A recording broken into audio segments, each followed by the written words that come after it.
Hey everyone, I'm Dr. Nick.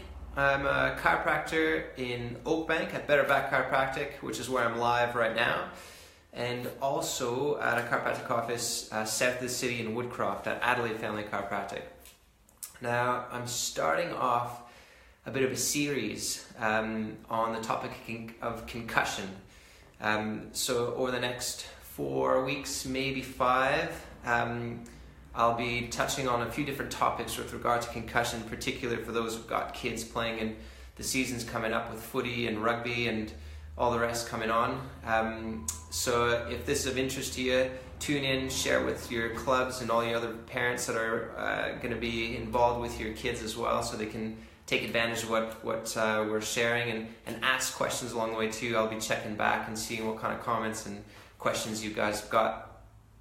So actually, maybe the other thing I'm going to do is, now I'll start with this. So first thing is what concussion is.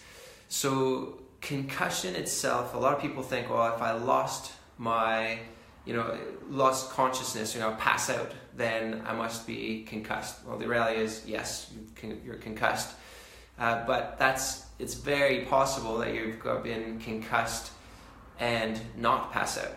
So concussion is not a loss of consciousness only, but definitely an altered consciousness is definitely part of concussion.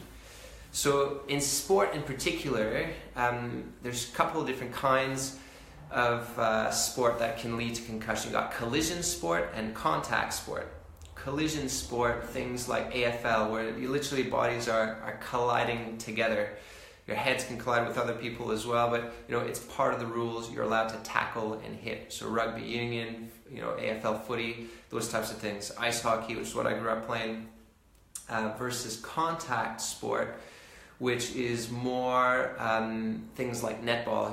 It's funny when I come into Australia and learning about netball, and people saying, "Oh yeah, there's no hitting in netball," but they sort of chuckle behind their breaths because there's, as those who do play competitively know, there's actually quite a lot of roughness to the sport, and that's the same for a lot of non-contact sports.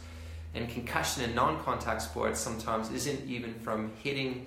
It could be even elbows to the head, that kind of stuff, but sometimes it's head to ground, head to surface, falling on the ground, hitting your head down pretty hard. So there's various ways that you can get concussions. So that's one thing, collision versus contact. So as a parent, this is the biggest thing that you guys would be concerned about is, should I let my kids play collision sport, like AFL? So I'm going to shed some light into this for you guys, so that way you've got more of a peace of mind behind it and more educated decision behind the safety and the risks involved with concussion playing things like footy.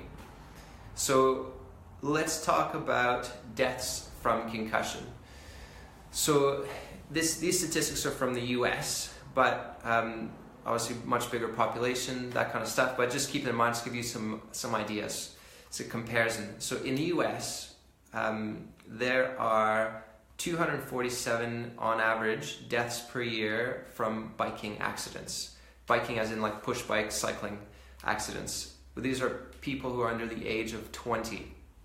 Okay, in comparison, gridiron, which is like NFL, football, 5 deaths per year. So huge difference. You wouldn't even think twice about not letting your kids bike because of the risk of dying from concussion, but you definitely would consider it with regard to playing gridiron football, which is interesting when the risk is a heck of a lot less, interestingly. Anyway, so just good to keep that in mind. Now I'm just looking at a couple of my notes here, so I'm making sure I'm not missing any important bits for you guys. And this is another one that's quite interesting. So the rate of concussion in sports in the US has been shown to be about the same as that from concussions from motor vehicle accidents, so crashing your car. So again, we all get behind the wheel every day to get to work, to drop off our kids to school, and the risk of getting in a car crash and getting concussion from it is the same as that being collision sport. So just good to have those types of references. So top sports that lead to concussion is this. Again, these are statistics in the US. These are concussions where people had to go to the emergency department in the hospital. cycling by far the number one leading cause of concussions. So there was over 80,000 people having gone to the hospital because of concussion after falling off a bike in a car or a bike crash. Way behind that, almost half the amount, then afterwards is gridiron NFL at about 40,000, just over 40,000 concussions per year going to an emergency department. And drop that down again, down more than the 30,000 mark. We've got baseball, softball, basketball, water sports, which includes surfing, water skiing. Drop that statistic down again to around 20,000 per year. We've got soccer, skateboarding, scooters, horseback riding, cheerleading. Cheerleading was an interesting one, but it makes sense when you think of it as well. When you get thrown up into the air with different acrobatic things and coming back down, on your way down, your head may knock other people's elbows, knees, all sorts of funny things if the procedure is not quite as smooth as it was intended to be. So just gives you a bit of insight as to the actual, I guess, comparative risk of concussion. Now, if we consider other leading causes of death out there with kids, teenage years, now we're talking about the age 15 to 19. These are stats again from the US in 2009. Age between 15 and 19 years of age, 20% of deaths were from car accidents. These next two stats are pretty sad, but 17% are from homicide, and I would imagine that in Australia it's a lot less than it is in the US. And 14% is from suicide.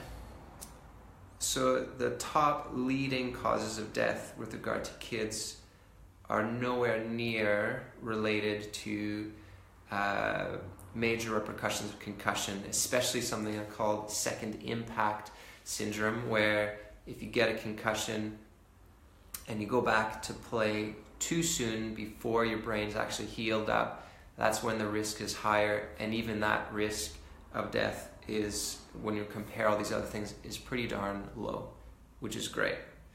Now, this is another thing I want to chat with you guys about. It's quite interesting. I was quite surprised because I was always sort of learned and thought that over the years there's a cumulative effect of your head being knocked, and that leading to the susceptibility of getting concussion or susceptibility of brain injuries down the road. There's this really good article that was written in the Journal of Neurotrauma in October 2011. I've just got it in front of me here as I'm reading off a couple of statistics for you. The title of it is called "No Evidence for a Cumulative Impact Effect on Concussion Injury Threshold." It's a really interesting article. So what they did in this study is they were looking at teenagers in their late teens, NFL, gridiron football players over the span of a season, and they put these basically measuring tools in their helmets to measure how much force was going to their heads in different tackles throughout the season, and then also asking players and assessing them, for if they had concussions, those kinds of things, and trying to figure out, okay, one, how much force is required to cause a concussion, and two, is it possible that somebody's been hit minorly, small amounts of knocks to the head throughout a game, or even throughout the week or season. I mean, they really did a lot of calculations here. Somebody who's had a pile of small knocks or medium knocks, eventually will a medium knock lead to concussion? And what they showed is that doesn't happen.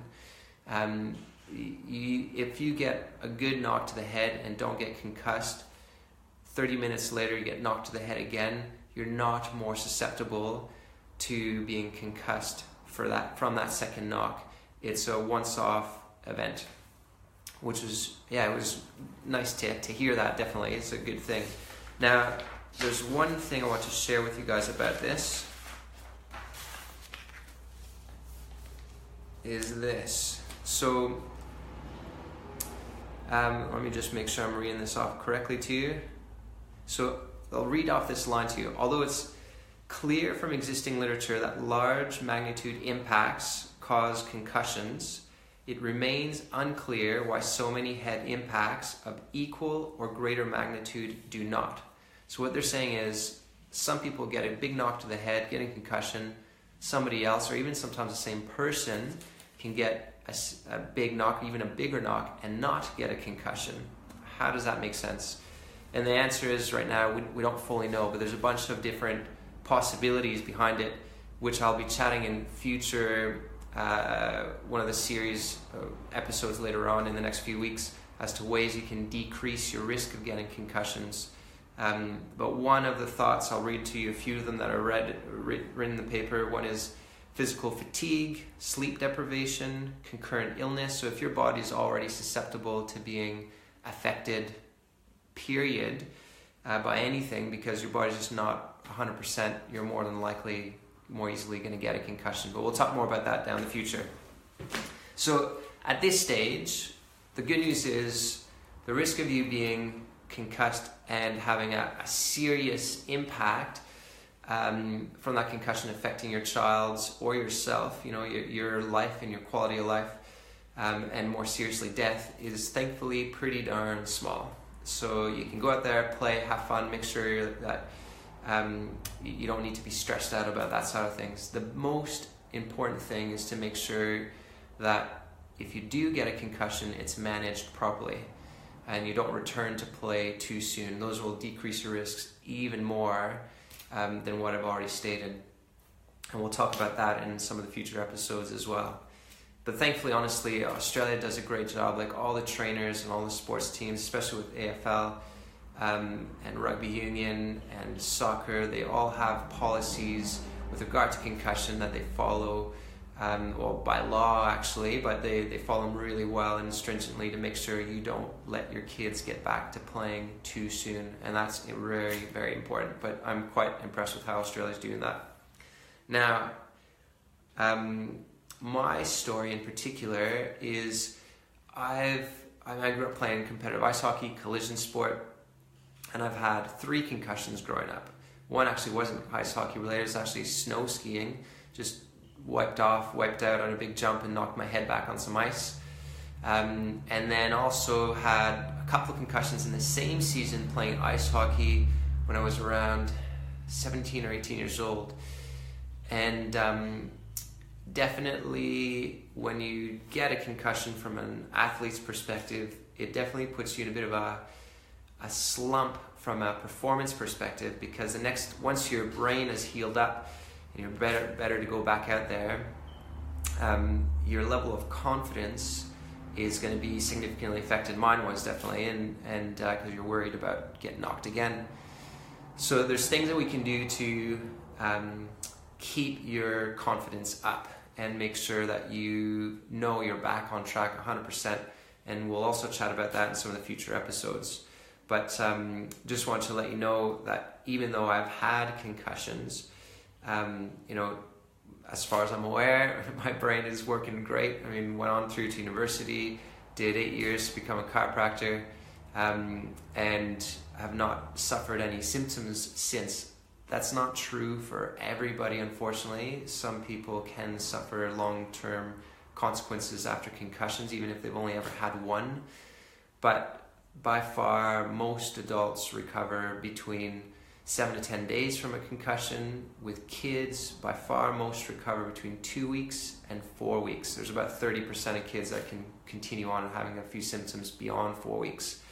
But hopefully that gives some initial information in your head about the risks of concussion, should you consider allowing your child who's asking you and begging you to play some collision sports. For me, growing up playing ice hockey, there's a lot of positives despite the risks of getting you knocked around. Being in a team environment, you learn, there's just a lot of social and leadership skills that you learn through being in that team environment, being pushed, mentally being pushed, having to learn to be organized because you got tons of school work to be done, and on top of that you got all these practices and games on weekends.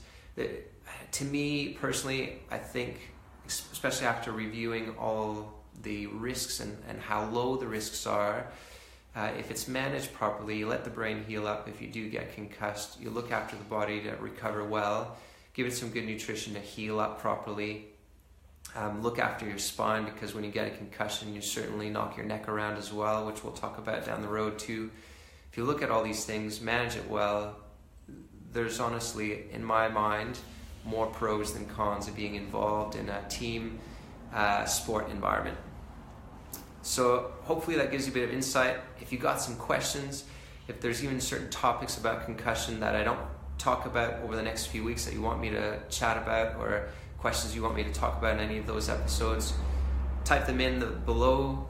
Share this to any of your friends or family members who have got kids going involved in some of these collision and contact sports. Just want to raise some awareness behind concussion, how we can manage it best. Take care, everyone. Bye-bye.